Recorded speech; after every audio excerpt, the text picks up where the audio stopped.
Hello students, मैं Namish Kumar, assistant professor in chemistry at government PG college Kota. Government PG college Kota के YouTube channel पर आपका स्वागत करता हूं बच्चों आज की क्लास में हम थर्मोडायनेमिक्स जो यूनिट है हमारी बीएससी पार्ट फर्स्ट ईयर की, उसका पार्ट सेकंड पढ़ने जा रहे हैं और उसका नाम क्या है बच्चों? Thermo chemistry. THERM, thermo chemistry. ठीक है, इस तरीके से आज हम ऊष्मा रसायन यानी कि ऊष्मा रसायन के बारे में आज हम पढ़ेंगे थर्मोडायनेमिक्स यूनिट में। ठीक है बच्चों, अब इसमें हम क्या क्या पढ़ेंगे वो हमें ध्यान देना है कि उदासीनीकरण ऊष्मा क्या होती है। सबसे पहले हम पढ़ेंगे उदासीनीकरण ऊष्मा कि 1 ग्राम तुल्यांक अम्ल और 1 ग्राम तुल्यांक क्षार की परस्पर अभिक्रिया के जब हम इन दोनों में रिएक्शन कराते हैं तो परस्पर अभिक्रिया के फलस्वरूप उदासीनीकरण संपन्न होता है, जिससे मुक्त होने वाली ऊष्मा को हम उदासीनीकरण ऊष्मा कहते हैं। ठीक है बच्चों, क्या कहते हैं? उदासीनीकरण ऊष्मा कहते हैं। ठीक है बच्चों, अब यहाँ पर 1 ग्राम तुल्यांक अम्ल ले लिया, 1 ग्राम तुल्यांक हमने क्षार ले लिया और उन दोनों में हमने परस्पर रिएक्शन करा दी। उन दोनों में हमने जब रिएक्शन कराई तो उसके फलस्वरूप उदासीनीकरण संपन्न हुआ, यानी कि न्यूट्रलाइजेशन संपन्न हुआ, जिसमें मुक्त होने वाली ऊष्मा को हमने क्या कहा है? Heat of neutralisation.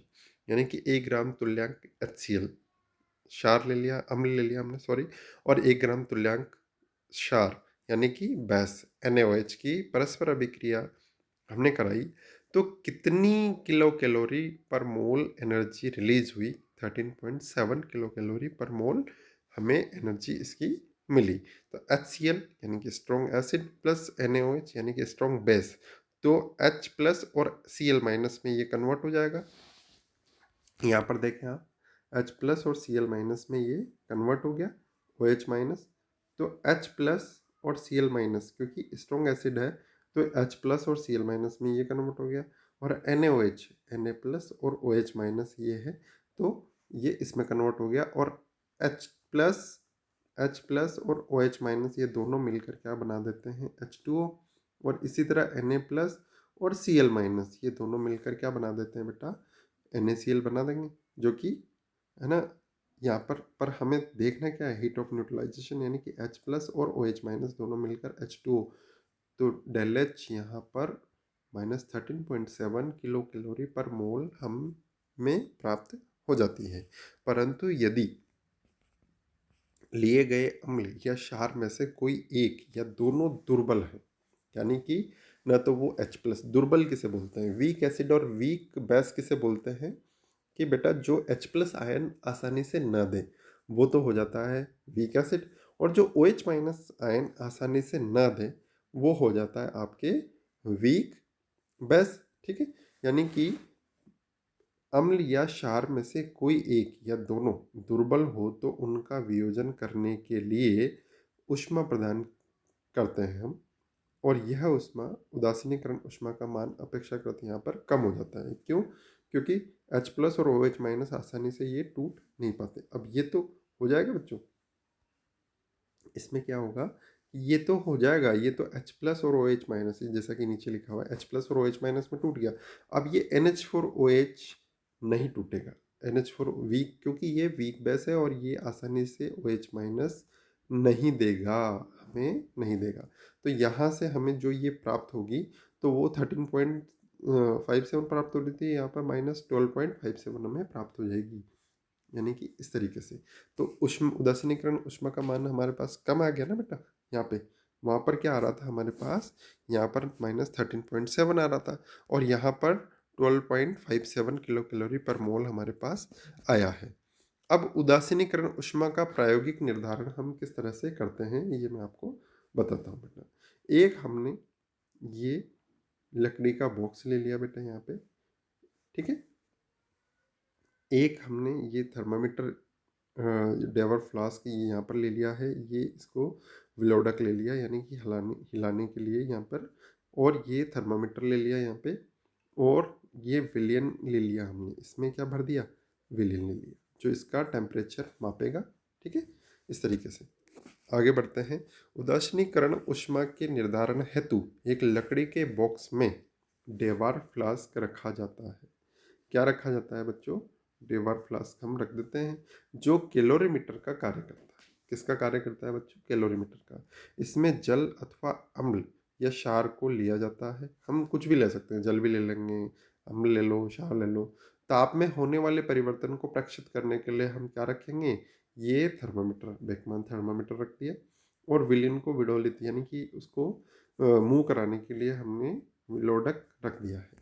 अब यहाँ पर हम गणना करते हैं कि हमारे पास क्या क्या इसके प्रश्न होंगे, उस प्रयोग के क्या क्या प्रश्न हमारे पास, क्या क्या रिजल्ट्स हमारे पास मिलते हैं। ठीक है।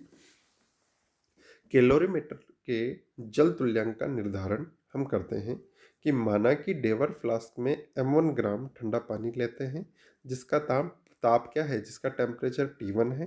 पुनः इसमें m2 ग्राम जल लेकर गर्म किया हुआ, माना कि इसका मान T2 है, एवं कैलोरीमीटर का जल तुल्यांक क्या है, W के बराबर है।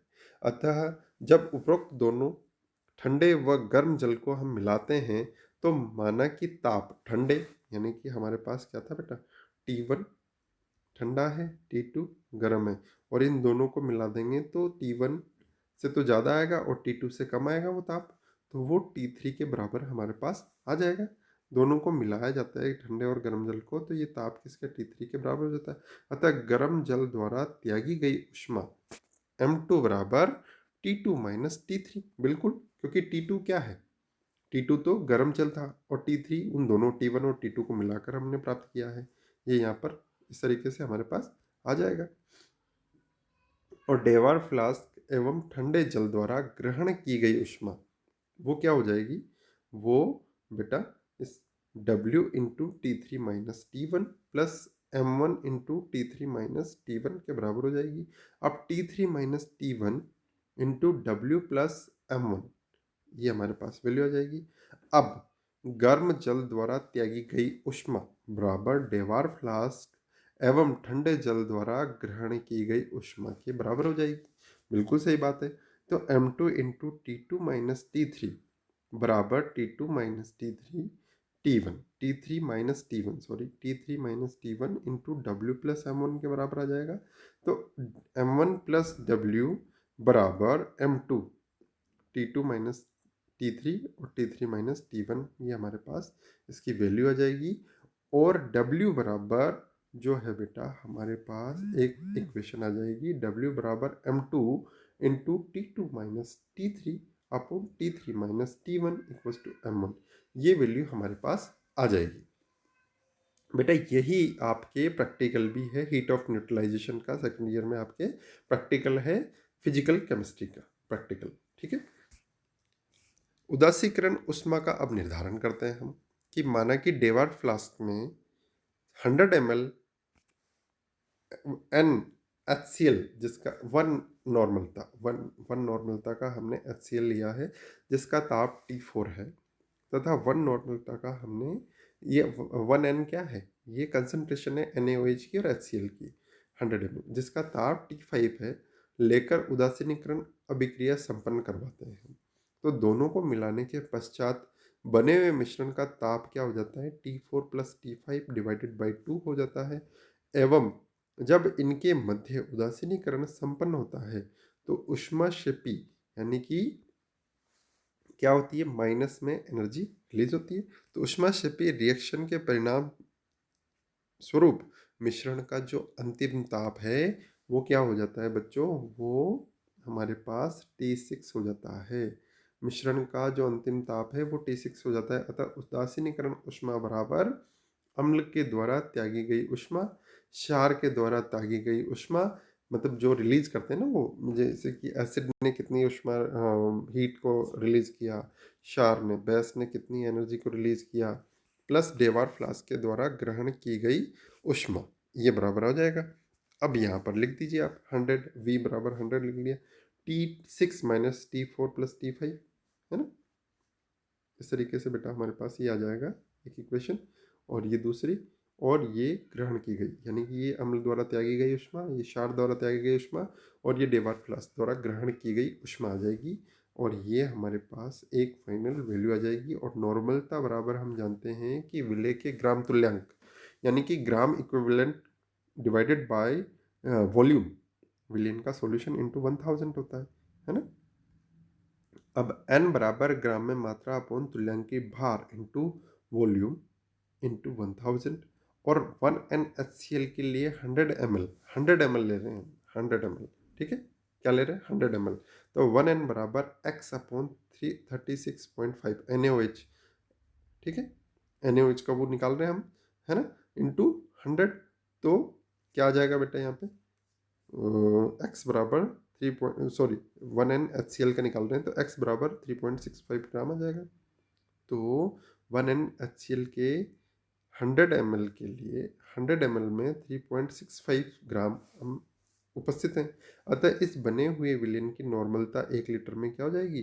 n बराबर 0.1 नॉर्मलता हमारे पास आ जाएगी। इसी तरह 1n NaOH के लिए भी हम निकाल लेंगे 100 ml के लिए। तो 1n बराबर x अपन 40 इंटू 100 और x/4 ग्राम, है ना। और यहाँ से हमारे पास बेटा ये आ जाएगा n बराबर क्या आ जाएगा? n बराबर 0.1 n। अतः अब 0.n HCl और 0.n NaOH की उदासीनीकरण ऊष्मा क्या आ जाएगी हमारे पास? यहाँ पर रख देंगे मान, ये Q के।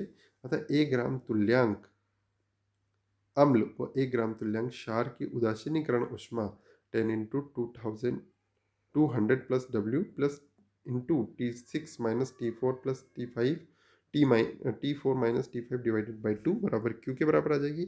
और ये उदासीनीकरण ऊष्मा हमारे पास क्या आ गई बेटा? उदासीनीकरण ऊष्मा हमारे पास माइनस में आ जाएगी, जिससे हमारा वो प्रयोग सिद्ध हो जाता है, ठीक है बेटा। अब कल की क्लास में बेटा ऊष्मा रसायन के हम नियमों के बारे में पढ़ेंगे। Thank you so much.